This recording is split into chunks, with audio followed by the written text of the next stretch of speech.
Engineers planned to dig up enough earth to bury the island of Manhattan under 18 meters of rock and soil.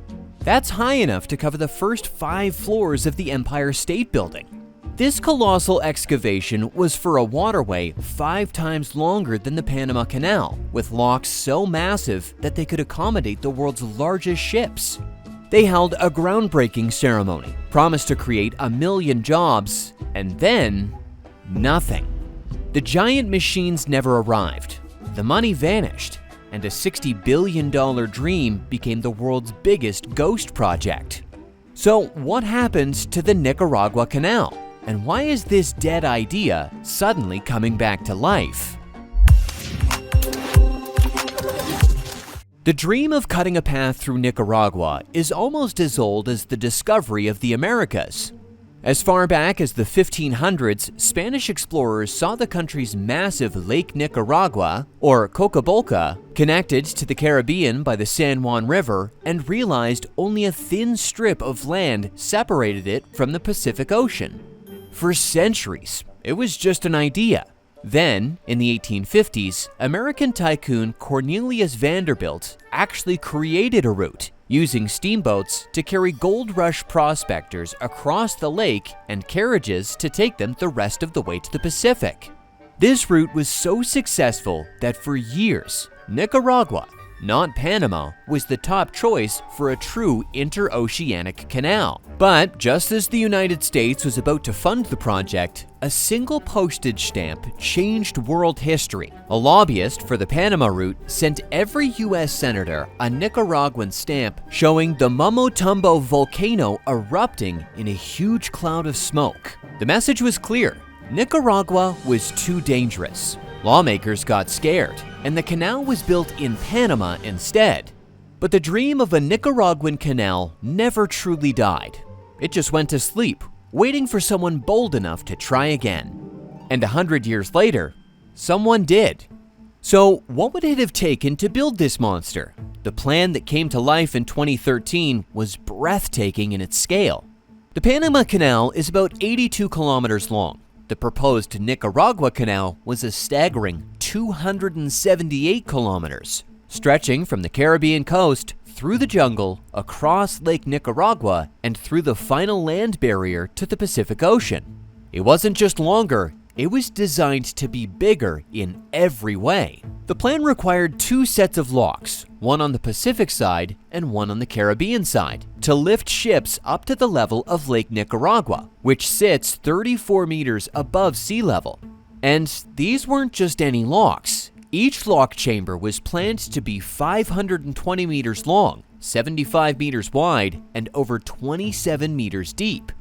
To put that in perspective, you could comfortably fit an entire aircraft carrier inside one of these chambers with room to spare. The gates for each lock would have been among the largest and heaviest steel structures ever built, dwarfing the new locks of the Panama Canal. The purpose of this immense size was to capture the future of shipping. The world's largest cargo ships and supertankers, known as ultra-large crude carriers, are too big for the Panama Canal even after its expansion. The Nicaragua Canal was designed specifically for them, promising a shortcut that could save thousands of kilometers on a trip from Asia to the east coast of the United States.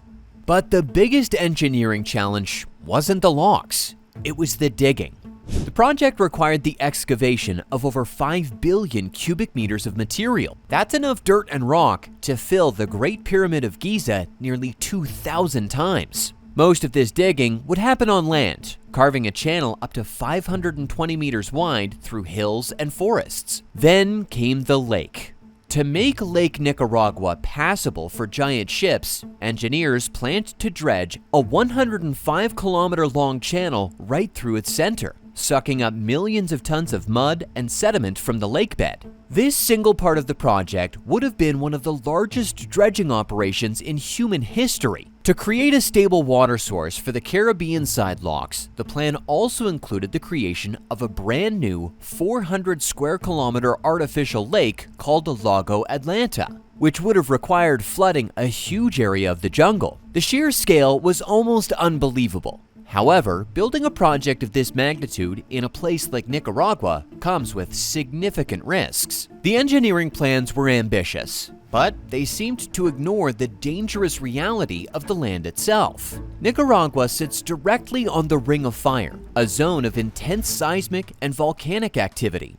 The proposed route ran close to several active volcanoes and directly across major fault lines. A powerful earthquake, which is common in the region, could crack the concrete locks, damage the canal bed, and potentially cause a catastrophic flood.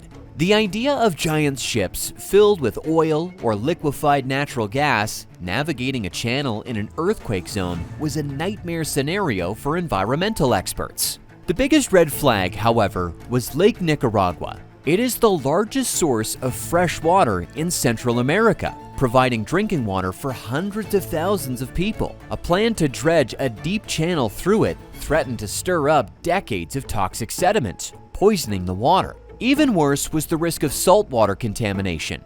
The giant locks would operate by letting in seawater from the Pacific and Caribbean.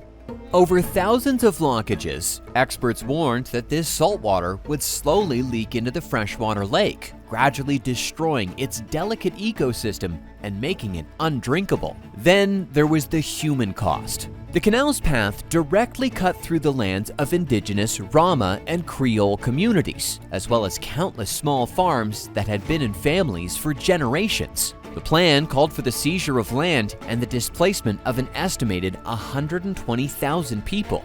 Protests erupted across the country. Farmers who feared losing everything they owned marched for weeks, blocking roads and clashing with police. They saw the project not as a path to prosperity, but as a foreign invasion that would destroy their way of life for a profit they would never see. The government's response was often harsh, and the project became a symbol of a dream being forced upon people who wanted no part of it. For a project this massive, you need an unbelievable amount of money. The official cost was tagged at $60 billion, more than 5 times Nicaragua's entire yearly economy. The money was supposed to come from a mysterious Chinese company called HKND, run by a billionaire named Wang Jing. He was granted a 100-year concession, giving him total control over the canal and the land around it. In December 2014, a groundbreaking ceremony was held with great fanfare. But soon, the whole financial plan began to fall apart. Wang Jing's personal fortune, which was tied to the Chinese stock market, evaporated in the 2015 market crash. He lost over 80% of his wealth. No other major international investors ever signed on. The world's biggest banks looked at the enormous cost, the environmental risks, and the political instability, and decided it was too dangerous. Construction never truly began. The groundbreaking site remains largely empty, a symbol of a broken promise. The project officially stalled by 2018, and HKND quietly disappeared. As of today, the Nicaragua Canal exists only on paper and in the speeches of politicians. In late 2024, the government announced a new canal route, now costing $64.5 billion. But once again, there are no credible investors and no real plan, leaving it a ghost that continues to haunt the country. The Nicaragua Canal remains one of history's greatest engineering what-ifs. A project so big it could have reshaped global trade, but so flawed it collapsed under its own weight. It serves as a powerful lesson that a megaproject needs more than just a grand vision. It needs money, stability, and the support of the people it will affect. What do you think? Could a project like this ever be built? Or is it destined to remain a dream? Let us know in the comments below. If you enjoyed this look into the world's most ambitious ghost project, be sure to hit the like button, subscribe to our channel for more engineering stories, and ring that notification bell so you never miss an update. Thanks for watching.